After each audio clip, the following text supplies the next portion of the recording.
The last thing the American pilot saw before his CH-53 was swallowed by fire was the island, just sitting there, calm, waiting. He had flown combat missions in 3 countries. He had never seen anything like what rose up from those shores to meet him. And by the time Washington understood what was happening on the beaches of Kharg Island, the second assault had already become the worst American military disaster in a generation. Before a single Marine set foot on dry ground, before the first order to advance was ever given, Iran had already won. Not because of luck, not because of geography alone, because for 40 years the Islamic Republic had been building one specific thing with absolute focus and absolute patience: a kill zone. And on the morning of the second assault, the United States military walked directly into it. Here is what the official statements will never tell you. The operation did not fail because of bad weather or poor timing. It failed because every assumption that American military planners made about this assault was wrong. They assumed Iran's air defenses could be suppressed. They were not. They assumed the drone threat was manageable. It was not. They assumed that once the beach was reached, American firepower superiority would dominate. Instead, American units found themselves fighting inside a fortress that had been engineered specifically to kill them, meter by meter, tunnel by tunnel, from underground positions that no satellite had ever mapped correctly. The Second Battle of Kharg Island was not a military setback. It was a strategic earthquake, and the shock waves have not stopped. To understand how this happened, you have to go back further than the morning of the assault. You have to understand what Kharg Island actually is, what it represents, and why Iran treated its defense as an existential question with no acceptable compromise. Kharg handles the vast majority of Iran's crude oil exports. Losing it would not just be a tactical blow, it would be the economic heart attack of the Islamic Republic. That reality shaped every decision Iran made over 4 decades of preparation. Every tunnel, every missile battery, every drone factory, every camouflaged coastal cave housing an anti-aircraft gun. All of it was built with one scenario in mind: the day a superpower came for Kharg. And when that day arrived for the second time, Iran was not surprised. Iran was ready. The assault force assembled by the United States and its Israeli-backed partners was formidable by any conventional measure. 2 carrier strike groups anchored the operation, with over 8,000 Marines and special operations personnel designated for the landing. The plan, as presented to the White House, was described as overwhelming and decisive. Carrier aviation would suppress Iranian air defenses in the hours before the assault. Electronic warfare aircraft would blind Iranian radar networks. Naval gunfire would clear the beaches, and then the Marines would do what Marines do: seize the objective and hold it. The entire operation, according to the briefings, would be concluded before domestic political pressure became impossible to manage. What happened instead will be studied in military academies for the next 50 years, and not as a model of success. The Iranian response began before the first landing craft had traveled 2 miles toward the shore. It began in the air. Thousands of low-altitude drones, Shahed variants and Arash series suicide platforms rose from concealed launch positions across the island and the Iranian coastline in coordinated waves that stretched across the horizon. American Aegis destroyers began firing interceptor missiles immediately, but Iranian commanders had anticipated precisely this response. The math had been calculated years in advance. Each interceptor cost the United States over $1 million. Each drone costs Iran roughly $20,000. Iran launched over 1,000 drones in the first assault wave alone. The economics of that exchange were catastrophic for the American side before a single warship took a direct hit, but the drones were not the killing blow. They were the distraction. While American radar networks saturated tracking aerial threats, Iran's Fateh 110 and Zulfikar ballistic missiles began striking from mainland launch positions. These solid-fuel road-mobile systems can cover the distance to American naval assets in minutes, and their launchers operate on a principle that American satellite coverage could not effectively counter: fire and immediately relocate. By the time retaliatory strikes reached the launch coordinates, the launchers were kilometers away, already preparing the next salvo. American precision-guided munitions struck empty terrain. Iranian missiles struck American ships. The helicopters carrying the assault's first wave never reached the beach in numbers sufficient to establish a foothold. Multiple CH-53K King Stallions and V-22 Ospreys were destroyed in the air before reaching the shoreline. Footage broadcast by Iranian state media showed the moments of impact.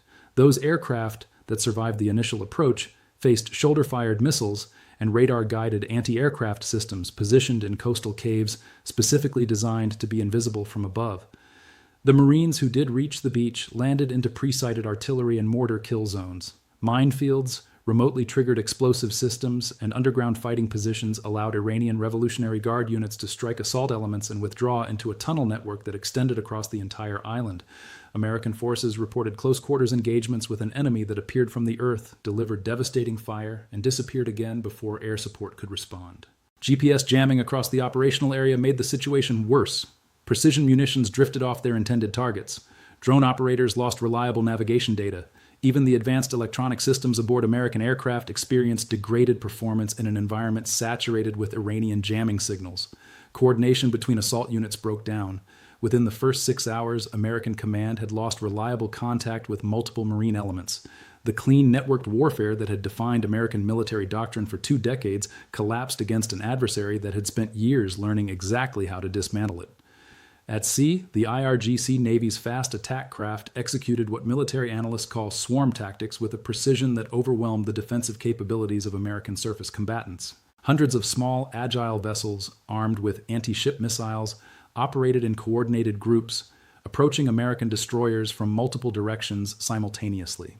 The Aegis combat system, one of the most sophisticated naval defense platforms ever built, was designed to prioritize and engage threats in sequence. Iranian swarm doctrine was specifically engineered to defeat that sequential engagement model by presenting more simultaneous threats than any system could process. At least 2 Arleigh Burke-class destroyers sustained serious damage. The carrier strike groups were forced to withdraw more than 150 nautical miles from the Iranian coast. In operational terms, the United States Navy lost control of the northern Persian Gulf. The political damage in Washington was immediate. The administration's public messaging described the operation in terms that bore no relationship to the imagery circulating globally. While official statements spoke of operational adjustments and ongoing pressure campaigns, the world was watching footage of burning American helicopters and damaged warships retreating under Iranian fire. Congressional criticism cut across party lines. Markets responded to oil prices breaking through historical thresholds, and the polling numbers on American foreign policy dropped to levels not seen in decades. The political calculation that had driven the assault, a quick visible victory to silence domestic critics and reassert deterrence, had produced the exact opposite outcome. For Israel, the consequences were immediate and multidirectional. Israeli air and special operations assets committed to the joint operation suffered meaningful losses at a moment when the northern border was already under intensified Hezbollah pressure and Gaza continued consuming resources. Netanyahu had sold the operation to his cabinet as a decisive strategic blow that would reshape the regional balance. Instead, Israeli forces had been committed to an American political gamble that failed, drawing down Israeli military capacity precisely when it was needed elsewhere. The alliance that Israeli security doctrine had treated as an absolute guarantee showed, under actual combat conditions, its real limitations. The broader geopolitical response accelerated everything that Washington had been trying to prevent. Russia positioned naval assets near the Strait of Hormuz and issued statements that functioned as explicit warnings against further American escalation. Chinese economic support for Iran intensified, keeping the Iranian economy operational despite sanctions pressure. The coordination between these actors was not improvised. It reflected years of preparation for exactly this moment. A moment when American power was visibly stretched and a clear counter-signal could reshape the calculations of every government in the region watching from a careful distance. Gulf states that had quietly aligned with American and Israeli strategic goals began exploring diplomatic channels with Tehran. The security architecture that Washington had maintained through military credibility was cracking in real time. What the Second Battle of Kharg Island revealed about the future of warfare is something that American defense planners will spend years processing. A nation operating under decades of severe sanctions, denied access to Western technology markets, isolated from global financial systems, built a defense architecture that defeated the most expensive military force in human history on its own territory. Not by matching American technology capability for capability, but by designing a completely different approach to warfare. One built on mass production of inexpensive precision systems, deep defensive preparation, electronic disruption, and the multiplication of human will. A single Tomahawk cruise missile costs over $2 million. Iran launches Shahed drones by the hundreds for the same budget. That arithmetic, applied across an entire theater of operations, produces an outcome that no amount of technological sophistication can reverse. The burning wreckage on the shores of Kharg Island is not just the record of a failed military operation. It is the record of a strategic miscalculation that took years to build and hours to collapse. The assumption that overwhelming American power projection could force a decision against a prepared, motivated, and deeply capable adversary defending its own territory proved false, not marginally false, catastrophically false.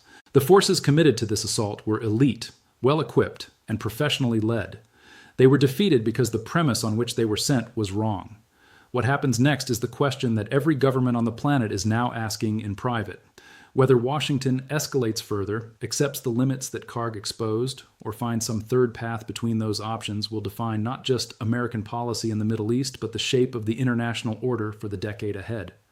What is already certain is that the world that existed before the second assault on Kharg Island does not exist anymore. The assumption of American military invincibility that underpinned 50 years of global order was not degraded on those beaches, it was destroyed. And what replaces it is still being written. If you want to understand where this is going, stay with this channel. Hit subscribe and turn on notifications because this story is far from over.